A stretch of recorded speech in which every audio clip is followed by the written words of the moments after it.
The great Paul Finebaum with us here on TexAgs. Paul, how are you, sir? I'm doing great. Anytime I can join my hero and role model in life, Billy Liucci, it's a pleasure. Same, Paul, same. I got a chemistry question for you, because when I watch you with Lane, I watch you with others, like, it seems so organic. I know it is organic. Do you know you have that early on? How do you know you get that relationship? You had it with Nick as well. Yeah, it's become a challenge because every time we're together, something weird happens. And we were together in Destin for Memorial Day, and it was incredible. It was the last interview we did. So then yesterday, we are told by the SEC who's available, because the coaches have a certain schedule. You know that. And Kiffin was not on the list, so I'd never give it a second thought. We had Clark leave. Okay. Yeah. And all of a sudden, as Lee is sitting down, I get a text from Kiffin. How come you didn't invite me? I said, well, because we were told you weren't available. Your He people. said, I'll be there in 15 minutes. So they held up. He came out, and it was probably the best interview we've had. And I think he now knows that it gets reaction, so he doesn't want to talk football. He doesn't want to talk anything other than just the weird, cringeworthy things that social media lives off of. Yeah, it really is fun, and he's always been an antagonist towards A&M and particularly Jimbo. So as Aggies, when you've got Aggies watching it and enjoying it, and it's involving Lane Kiffin, you know it's good stuff. You really do, and it is entertaining. Has there ever been anybody, Paul, that you just, despite years of kind of banging your head against the wall, you couldn't break through with them and kind of create that good chemistry? I mean, yeah. I mean, when you do it, what I do now, I mean, you're getting coaches and they'll sit down and sometimes you feel like you're talking to a high school coach. Yeah. It's random, like, hey, what's your day like? Ball coach. I don't care. But I mean, there have been coaches that I've covered. There's two coaches I've covered. One, it took about 30 years for him to speak to me again. That's Bill Curry. Okay. And we're actually friendly now. I think he's almost 80. There's one coach that has never spoken to me again. And he actually coached. I know you think Paul Finebaum stayed up late at night to come up with this name. Yeah. Dennis Franchione. Oh, wow. Is that right? And I'll tell you the story if you have time. Yeah, I'd love to hear it. And I can't believe, I don't know if I've ever told this story on the air. I'll clean it up. But anyway, Tommy Tuberville called me one day. He said, Franchione hasn't signed his contract at Alabama yet. I said, okay. And he told me some stuff he had heard. And he said, you might want to call him or Gary Patterson. So I go, I called Patterson. Yeah. He was pretty coy. But you could sense. But I knew something. Patterson was obviously at TCU where Franchione, he had worked under Franchione. So I called Fran. Mm-hmm. Get right to him. I said, Coach, great to talk to you. I'd met him once or twice. This was like 2 months after he got there. Yeah. I said, I just want to run something by you. I picked up from a couple of different people that they said you haven't signed your contract yet. And the reason is there's some scuttlebutt about certain things, and I would just like to talk to you about it. I mean, it wasn't like a formal question. Yeah. I'd like to talk to you about it. Yeah. Didn't hear a sound. Mm-hmm. I waited about 30 seconds. I said, Coach, dial tone. Oh, wow. And that was it. You never talked to him. He never spoke to me again, and he's never spoke to me all these years later. We need to make that interview happen. I will tell you one thing, now, and you'll have to help me with the score.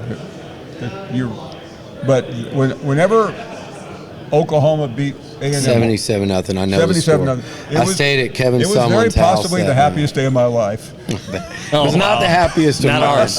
I went up there, and Sumlin was an assistant coach, and I went up there to the game, and we were looking forward to catching up, and I was ready to drive back from Norman, Oklahoma, the 6 hours to College Station, and it's like, come on, like you gotta. I was like, it was 77-0, and then went and had dinner and drinks with the OU coaching staff afterwards. So you can imagine how that went for me, Paul. We didn't get the Fran Finebaum interview. I even had a call about a year or two ago from, I think, his son-in-law who was doing a book or something. He was really? and he said, I know you know my dad. I go, well, not really. My father-in-law. But I mean, I have nothing against him. I just asked, and off the air, I'll tell you what I asked him. But I don't think it's fair to Fran. Yeah. But he was such a, by the way, he was a weird guy at Alabama. I mean, it was always strange. It never really fit at A&M. I ran into him a couple years ago at Kyle Field. Aggies played Florida, and a bunch of his former players were in a suite. And I went up there and talked to him. We had a real good conversation. It was the first time we'd talked since he left. And I think enough time had You can passed. set something up with me? I'd like to kind of bury the hatchet. I would love to try it. I think it would make for some fascinating we'll do conversation. it live here on TexAgs. Yeah, it never was a fit. You know how it is. Like, fit is so much of it. Just to talk about, like, we're going to end up, you got a few minutes here. We'll talk A&M, and I think Elko's a real fit. And I think if you go back and look at these coaches around the league, who's the fit? It's Kirby at Georgia. It's Sark at Texas. It's Elko at A&M. I think it's Lane in Oxford. If it doesn't fit from the beginning, I bet the percentage of it working out's fairly low. No, I think Elko is the smartest coach I've dealt with in a long time. He's a thoughtful guy. He's always available. But none of these things have anything to do with his coaching ability. Yeah. But they matter. Mm-hmm. And the one thing I really I got when I was out there, I guess it was last year, I got to meet the general. And obviously, Trev. I mean, it feels different out there than it has in the past. And you hear the word alignment all the time. Yeah. But you have to have it today more than ever before. Yeah. You just can't. And I've got some really close friends at A&M. Porter Garner is somebody I hold dear, and he's probably introduced me and taught me more about A&M than any person, because when I went out there before, I went out there for. Before the SEC. An event that when they were honoring Gene Stallings, and he took me around and he stayed close to me, and I've learned a lot, not so much about the football program, about what makes A&M unique. Right. And I owe all that to Porter, and it just pains me to see the struggles of this program over the years. Yeah, they just can't. I think you mentioned it. You say alignment and all that. It's the other word is just consistency and stability. And to me, that's what has been lacking, and it does feel different. And by the way, now. I don't know who's responsible. I know I'm going off script here. I like this off script. You might be. Blame me. But whoever blew up the Mark Stoops hiring really deserves a Medal of Honor. Can I tell you a funny story? Is I was at SEC Media Days. I know you got to run.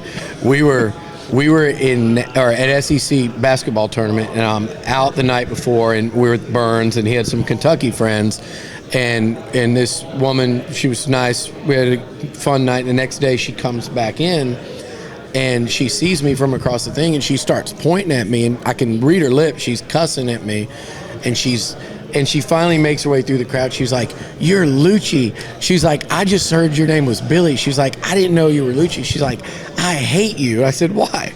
She goes, "You're the reason we still have Mark." It was not, but yeah. I'm gonna talk. I know there's far more serious things going on in Texas, but when things settle down and we move past this tragedy, I'm going to talk to some people in Austin, in the state government, and we're gonna have Billy Liucci Day at the state capitol.